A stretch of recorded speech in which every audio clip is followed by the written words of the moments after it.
वाल्मीकि रामायण में रावण की नगरी लंकापुरी का विशेष वर्णन मिलता है। रावण की स्वर्ण नगरी लंका का इतिहास बेहद ही रोचक है। लंका की सुंदरता और उसकी विशालता अपने आप में अनूठी और अनोखी थी, लेकिन वाल्मीकि रामायण में वर्णित कथा के अनुसार रावण लंका नगरी का पहला राजा नहीं था और ना ही रावण ने लंकापुरी का निर्माण किया था। लंका नगरी के निर्माण की कथा भगवान शिव और माता पार्वती से जुड़ी हुई है। पौराणिक ग्रंथों में वर्णन मिलता है कि भगवान शिव ने माता पार्वती के लिए भगवान विश्वकर्मा से सोने की लंकापुरी का निर्माण करवाया था और सप्तऋषि विश्रवा से लंका नगरी में गृह प्रवेश और पूजन करवाया, लेकिन ऋषि विश्रवा ने लोभ में आकर भगवान शिव और माता पार्वती से दक्षिणा में लंका नगरी ही मांग ली। इससे माता पार्वती को क्रोध आ गया और उन्होंने ऋषि विश्रवा को श्राप दिया। माता पार्वती ने कहा कि जिस लंका के लिए ऋषि ने लोभ किया उस लंका को भगवान शिव का ही अवतार जलाकर राख करेगा। पद्म पुराण में बताया गया है कि रावण, कुबेर, कुंभकर्ण, अहिरावण, शूर्पणखा और विभीषण ऋषि विश्रवा की संतानें थीं। भगवान शिव से दक्षिणा में लंकापुरी लेने के बाद ऋषि विश्रवा ने अपनी पहली पत्नी देवांगना से हुए अपने पुत्र कुबेर को लंका नगरी का राजा बनाया था। इस प्रकार लंका नगरी पर पहले राजा कुबेर का शासन था, लेकिन ऋषि विश्रवा की दूसरी पत्नी कैकसी के पुत्रों ने कुबेर को राजा मानने से इनकार कर दिया और आपस में लंका नगरी के लिए लड़ने लगे। लेकिन रावण ने अपने ज्ञान और पराक्रम से लंकापुरी को हासिल किया और इस प्रकार कुबेर से लंका हथियाने के बाद रावण लंका का राजा बना और उस पर राज किया। कहते हैं कि संसार में रावण नाम का दूसरा कोई व्यक्ति नहीं हुआ।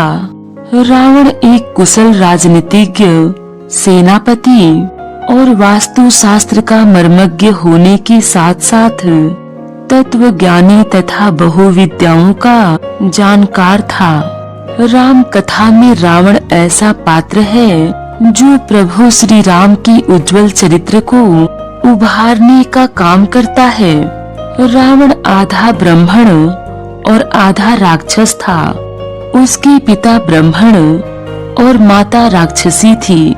रावण के पिता विश्रवा ऋषि थे और उसकी माता कैकसी राक्षसी। रावण के सौतेले भाई कुबेर थे। कुबेर को बेदखल कर रावण ने लंका पाई थी। अपने सौतेले भाई कुबेर को बेदखल कर रावण की लंका में जम जाने के बाद उसने अपनी बहन शूर्पणखा का विवाह कालका के पुत्र दानवराज विद्युत जिह्वा के साथ कर दिया। जैन शास्त्रों में रावण को प्रति नारायण माना गया है। उनके मुताबिक 64 साल का पुरुषों में रावण की गिनती की जाती है। जैन पुराणों में रावण आगामी 24 में तीर्थकर की सूची में भगवान महावीर की तरह 24वें तीर्थकर के रूप में मान्य होंगे। कुछ प्रसिद्ध प्राचीन जैन तीर्थ स्थलों पर रावण की मूर्तियां भी प्रतिष्ठित हैं। कुछ विद्वान मानते हैं कि रावण के 10 सिर नहीं थे, बल्कि रावण के गले में बड़ी बड़ी गोलाकार 9 मणियां होती थीं, जिनकी वजह से उसके 10 सिर दिखाई पड़ते थे। रावण को संगीत का शौक था। वो संगीत जानता भी था। वह स्वयं वीणा बजाना बहुत पसंद करता था। कहा जाता है कि रावण से बड़ा शिव भक्त अब तक संसार में कोई नहीं हुआ। अपनी भक्ति से उसने खुद को शिव के परम भक्तों में स्थान दिलवाया था। कहते हैं कि रावण परम ज्ञानी भी था। उसने 6 शास्त्रों की रचना की। रावण ने योग, धर्म, काम, अर्थ, मोक्ष और 9 शास्त्र लिखे। रावण कुशल राजा था। वो जानता था कि राज्य कैसे चलाना है। रावण ने सुंबा और बाली द्वीप को जीतकर अपने शासन का विस्तार करते हुए अंग द्वीप, मलय द्वीप, वाराह द्वीप, शंख द्वीप, कुश द्वीप, यव द्वीप और आंध्रालय पर विजय प्राप्त की थी। लंकेश्वर के अनुसार रावण शिव का परम भक्त, यम और सूर्य तक को अपना प्रताप झेलने के लिए विवश कर देने वाला प्रकांड विद्वान था। उस काल खंड में रावण के पास एक पुष्पक विमान भी था।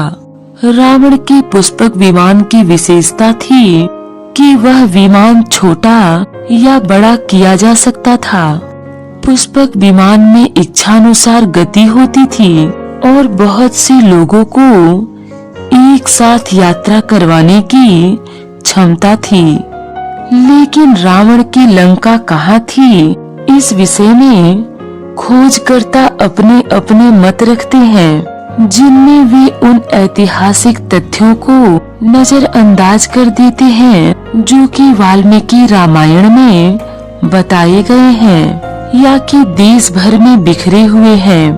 कुछ शोधकर्ता लंका की स्थिति को आंध्र प्रदेश में गोदावरी के मुहाने पर बताते हैं, तो दूसरे उसे मध्य प्रदेश के अमरकंटक के पास।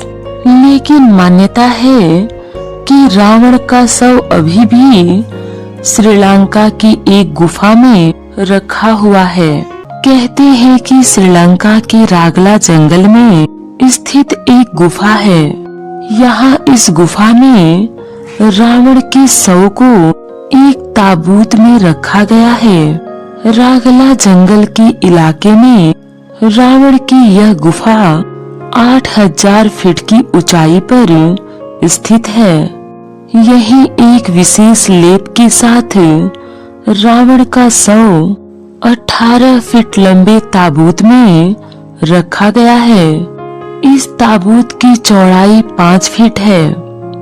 रावण से जुड़ी मान्यताओं के अनुसार जब युद्ध में भगवान श्री राम ने रावण का वध किया तो उसके शव को अंतिम संस्कार के लिए विभीषण को सौंप दिया। हालांकि लंका की राजगद्दी संभालने की जल्दबाजी में विभीषण ने रावण का शव ऐसे ही छोड़ दिया। कहते हैं कि इसके बाद रावण के शव को नाग कुल के लोग अपने साथ ले गए। उनकी मान्यता थी कि रावण की मौत क्षणिक है और वह बाद में फिर जिंदा हो जाएगा। उन्होंने कई बार इसकी कोशिश भी की, हालांकि ऐसा नहीं हुआ। श्रीलंका में आज भी कई ऐसी जगहें मौजूद हैं जिनका जुड़ाव रामायण काल से बताया जाता है। श्रीलंकाई सरकार के शोध के बाद करीब 50 ऐसे स्थान चिन्हित किए गए हैं जिनका पुरातात्विक और ऐतिहासिक महत्व है और मान्यता है कि इनका उल्लेख रामायण में भी मिलता है।